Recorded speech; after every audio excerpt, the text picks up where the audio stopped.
Hey guys, Stuff with Doug coming to you from the deck of one of the ministry houses out here near the farm. We are getting close to finished on this one. We've been working today. We got a little cloud cover and it cooled off, and guys are taking a break. So with no hammers and power saws and whatever running, I thought I'd make a quick video for you. Thanks for the hat. You know who you are. Anyway, I want to talk some about community and how far off the church is from what it could be and should be. It's very difficult to talk to pastors and expect them to want to change the status quo that they depend on, that their jobs, their kid in college, their 401k, their whatever depends on. Now that I've been a farmer and raised sheep, I understand some of Jesus's intentions in using them to describe us. First of all, they're dumb as rocks.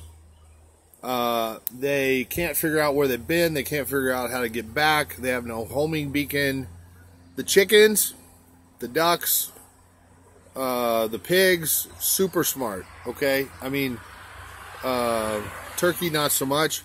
But they still know where their coop is, and they know where they need to be at night. And they know, they have a sense of where they need to be for safety. The sheep, fairly useless against predators, don't really have teeth and claws or anything to really fight back. They depend on the flock and on the shepherd to lead them to the water, lead them to the green pasture, and lead them home. They are very skittish, very afraid, and but can be really, really loyal. We have one sheep named Joseph, who we bottle fed. The others we didn't, and so they don't really come up to you or let you pet them unless you got food in your hand. But Joseph was a single baby. Normally the goats, the sheep will have two. But his mama had one, and he got real big, and he was a couple weeks late, and she prolapsed, and uterus and everything came out with him, and she fed him for 24 hours or so he could get the good stuff, and then she died. And we bottle fed him, and he thinks he's people, and he ignores the fences and just comes up to you and rubs on you like he's a dog and wants to be petted, and he's sweet and he's great for the petting zoos, but and super loyal. Anyway, so I understand why Jesus chose sheep. The goats are smart, sneaky. They'll beat the gates. They'll sneak through stuff. They'll find a way around most anything. Completely different personality. Anyway, there's this real hunger in us for flocks, for community, that's not being satisfied by church as we've been doing it.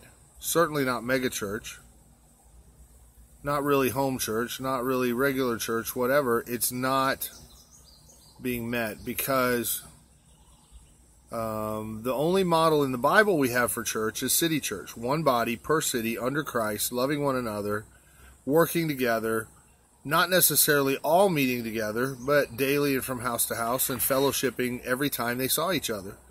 That means at their job, while they're cooking, while they're down at the river washing clothes, while they're at Solomon's porch in public areas or wherever. Cindy was out with one of the girls a couple months ago and ran into some of the other girls at Walmart. And they were like, "Oh, it's so great to see you. We love you." And they're hugging and kissing each other's cheek and just jabber, jabber, jabber. And a lady nearby says, "Have you not seen them in a while?" "Oh, no, we all live together. We saw each other this morning." And people were shocked, but that's the kind of love around here. Anyway, and the kind of love there ought to be that shocks the world. Anyway, there's this huge hunger for, Mayberry and Aunt B bringing you a pie and sitting at the barbershop and jawing with the guys and all of this stuff that our digital culture has tried to kill. And the breakup of families and the destruction of social places and everything has tried to kill. So let's imagine for a moment the difference between current church and a restored city church. I grew up with a great family. I know how blessed I am. Amongst most everybody, I am fairly unique around here and the people that have been through here. Mom and Dad didn't divorce. They came to my sports events. They loved me. I never once worried about if I was going to have a meal. I never worried about where we were going to spend the night. I never had to hit the floor because there was gunshots coming through the front window. I didn't get spanked unless I deserved it. And even then, it probably wasn't quite enough. I always knew that they loved me, that they'd forgive anything, that if I needed help, they'd come through in whatever way was necessary. And even now, I'm 50, and I could call Dad and say everything fell apart. I need to sleep in the basement for a while in the spare room until I can get on my feet, and no problem, come on. I know that because he's done that for lots of people, cousins and college students and all kind of folks besides when I was living in the basement. Anyway, I grew up able to pursue college, master's degree, hobbies, challenges, building new businesses, whatever, without some overriding concern about, am I loved? Do I have a parachute that'll catch me? Do I have people behind me? Do I worry about my next meal? Do whatever. It is very difficult to get on your feet, to get ahead when you're hungry and you don't know where your meal's coming from or whatever. Okay, I grew up with a level of assurance that everything was okay and going to be okay that a lot of other people didn't. And I'm not just talking about hungry people in other countries. I'm talking about Americans where Dad would come home drunk and beat them. Dad was never around and they were the breadwinner for the family and Mom was in bed on painkillers or whatever. That life was touch and go. Life was a constant stress. Life was at any moment you didn't know if it all come crashing down. And I didn't grow up with any sense of that. Just total, God's got it, everything's right with the world, you know. And even when there were challenges, girl breaks up with you, you really want to win that math contest and you come in third or whatever, not so bad. Not so bad. Life doesn't come crashing down. You don't get PTSD. You don't need antidepressants. You know, whatever, because there's a baseline of everything's okay. Now, church is supposed to be family on a much bigger scale. Church is supposed to be family in a way that guarantees, no matter what, that level of assurance.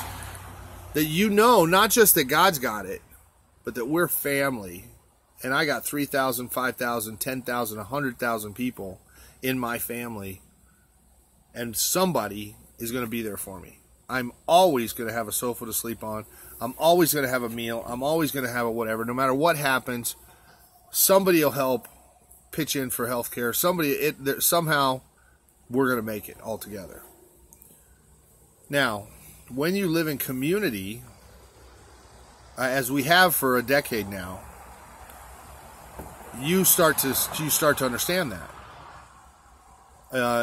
We have the ministry itself is sort of an umbrella where things can shift where they need to shift. We get food donated. We can give it to the people that are hungry. Not just people here that are hungry, but whoever, sometimes we fed 2,000-3,000 people a month. Right now it's less than before because we're focused on the farm and other things, but we're still getting food and we're still going out on the streets and feeding people, and we're still sharing with other ministries that are feeding people. And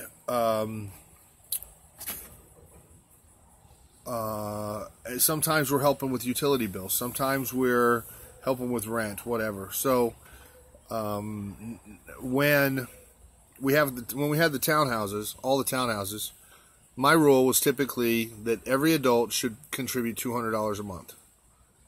And if you can take these 4-bedroom townhouses, cost about $900 a month, the utilities, water, gas, electric, sewer, all that, maybe $1,400 a month. Now, if I have a 60-year-old lady that is getting $400 or $500 a month of Social Security, she can pretty much not live anywhere. She's pretty much going to be in somebody's basement or dependent on the kids or something, because that's not enough to survive. But that may be all she's ever going to get. Now, if I put 5 of those in a house together, and they can each contribute, $200, $300 each, that pays the bills. And they've still got money left over. And between them, 2 of them have a car, and they can get each other to doctor appointments, and they can, get their prescriptions paid, and they can do okay. And some months it's tough for somebody. The ministry steps in, helps out with a couple hundred extra, and it works out. This is what people do during the Great Depression. You open an extra bedroom for a boarder to help cut your costs down and make a little extra money and get through. You bring in grandma and cousins and aunts and uncles all living together. It's a pretty common thing for foreigners. Sorry, they're big trucks moving stuff. In other countries, it's not unusual to have extended family living in your house. It seems like America has this sense that we need to build a 4,000 square foot house with mom, dad, and a kid, or mom, dad, and 2 kids in a 8,000 square foot house, or some craziness. I can fit 50 people in there, and anyway, so $200 a month. I mean, that's peanuts. That's 10 or 15 hours a week at McDonald's. I mean, that's just selling some stuff on Craigslist or eBay or something, or whatever you, or a little bit of your disability, whatever. And anyway, we've seen really miraculous turnarounds with people in crisis, afraid for their next meal, constantly having to move their tent to a different part of the woods because the police were rousting them, or whatever. And they come in, and it's not a shelter, it's a home. And we love them, and we invite them in, and we involve them in church, tell them about Jesus if they don't already know. Most of them do. They're just scared. And they get rid of addictions because they don't have to worry about, they're not trying to mask the addiction, mask the stress with the addiction. And we can get them in, and we can work on helping them get sober, and work on helping them get a job, and drive them back and forth to work until they can get a car. And it makes a tremendous difference. And it's what the church ought to be doing, especially for other brothers and sisters. Now imagine if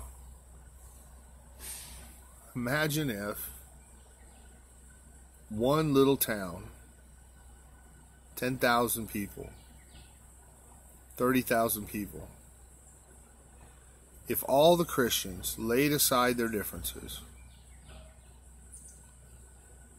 and did an inventory amongst all the different congregations, amongst all the different stuff that the Christians own. And said, okay, how many buses have we got? How many RVs have we got that we're not using that somebody could live in? How many empty bedrooms are there where people would be willing to let somebody come stay? How many ladies in a home by themselves that have a passion for young girls that just had a baby and need some support? How many aluminum ladders? How many skill saws? How many hammers? How many tool belts? If we had a huge storm hit town, how many tractors? How many bulldozers? How many backhoes? Amongst the churches, how many copy machines? Could we eliminate a few of these and use the money for something else? And do we really need every single church in town to have a trailer that they can haul behind their shuttle bus the one time the kids go to camp in the summer and they need the trailer, and the rest of the time it just sits there doing nothing? I mean, we got to have 20 of those in this little town. What if we came together in the practical ways, sharing resources? The Baptist Association here in the Northland of Kansas City has a trailer with bouncy houses and popcorn machines and slushy machines and all kind of stuff that you can check out if you're one of the Baptist churches and you want to have an event. Well, what about the rest of the Christians? Why couldn't we go out in the park and have a big event and invite people to come and preach to them and tell them about Jesus? Well, you're not part of the association. Okay. Do you see how Satan just uses that to lock up resources? To keep them from being really effectively used? Now let's talk about what it would do to the people. What would it mean to you if in your town you went through your day and you went to the gas station and there was a recognizable Christian brother there that wanted to give you a hug, that you knew he's with Jesus, he's on our team, and whether you had a mark, whether you had a sticker on your shirt, whether you had a whatever, whether you just know each other, what if everywhere you go there's somebody that wants to hug you because they know your family? What if everywhere you go, somebody's there, and you could turn around and say, hey Bob, can I get a jump start? Hey Bob, I got a flat, can I get a ride? Hey Mike, Cindy, whoever, can I? Sure, absolutely. Anything for you, man. I love you.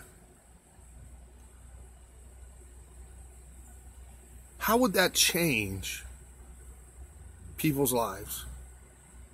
Now, there's folks that have so much money, they don't worry. If anything's wrong, you pay the cardiologist, you get a triple bypass. You've got great insurance, you've got a great car.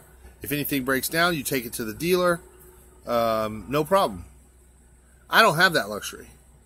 If something breaks down, we got to fix it.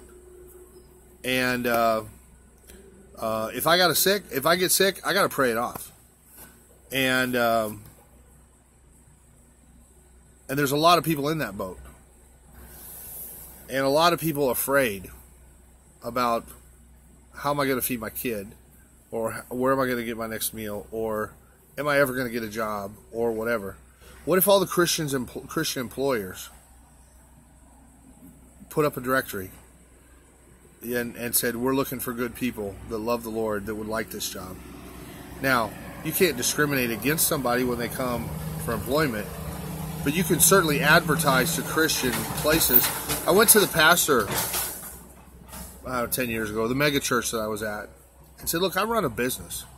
Lots of other people here run a business. Why can't we have a directory of the Christian businesses that are from members? Why can't we support other people in the congregation in whatever their endeavors are? Maybe it's Mary Kay. Maybe it's Amway. Maybe they run a siding company or a furniture store or whatever. Why can't we support them? No, no, no. That's too much a mixture of the church and secular. And don't you care about our success? Don't you care about us networking and being able to connect with one another? And he says, well, what if you went to one of the mechanics in there and they took you for money and they cheated you and whatever, and then we've got to deal with it? I'm like, you've already got to deal with it, dude. I mean, you're so concerned about your people that you expect them to rip me off, and that's your reason not to do this, is because you don't think you can trust the people in your church. There's already a problem you better deal with. You know, I don't get it. I don't get it. Everything in me wants community. Everything in me wants to resource, network, work together. Why the heck not? Well, the restoration of the church would do all of that and more, and bring people together in practical ways, financial ways, in all kinds of stuff that, you know, we should be lending to ourselves. We should be carrying the mortgage for homes of other Christians. We should be, you know, helping build the buildings that need to be built for whatever. We should be able to pool our resources, whether it's, you know, bonds or there's all kinds of ways to do it where Christians can fund their own stuff without requiring Citibank or some other whatever, Bilderberger, whatever crazy thing, Federal Reserve nonsense, to loan us money to be able to do the things God's calling us to do. But we're fragmented so much. We start a new denomination every 48 hours. We're fragmented into such little pieces that Satan has made sure we don't have any inertia. We don't have any mass behind it to get things going. Community is not intentional community. Living on the farm together is not the goal. It is not the goal. The goal is a restored city church. The goal is for cities all over the world where Christians can be one no matter where they go on Sunday. They can begin to manifest their oneness in practical ways and reap the benefits of that. Not just financially, not just working together and saving money, not just, you know, group discounts on stuff we couldn't get because we're all fractured. Not just that, but the emotional stability that comes with knowing I have a giant family behind me that's going to be there for me no matter what happens. And that actually manifesting in reality. And people all over the world will say, that's what I wanted. I didn't want an Elks Lodge. I didn't want a Christian club where you just go and hang out and social club. I wanted family. And I wanted them involved in my life. And I wanted to be involved in their life. And I'm okay with somebody sleeping on my sofa. And I love them, and we'll see, you know, I want to see what God does in their life. There's a lot of people that would sacrifice. Maybe not the rich. Laodicea is hard. If I break down on the side of the road, I'm betting on a biker. If I'm on a motorcycle, I guarantee a biker is going to pull over and help me. And if it's somebody in a car, it's probably a beat-up old car. They're out there, and they'll help. And I believe it's coming, and I believe it's going to be beautiful. And I believe that's what we're praying for, and I think that's what you ought to be praying for. That the body of Christ would teach the world what community looks like, what unity looks like, what real love looks like. Then we'd be unstoppable. That's all for now. God bless you all. Please pray with me for the restoration of the bride. Everything that means, everything that looks like. In the name of Jesus, amen.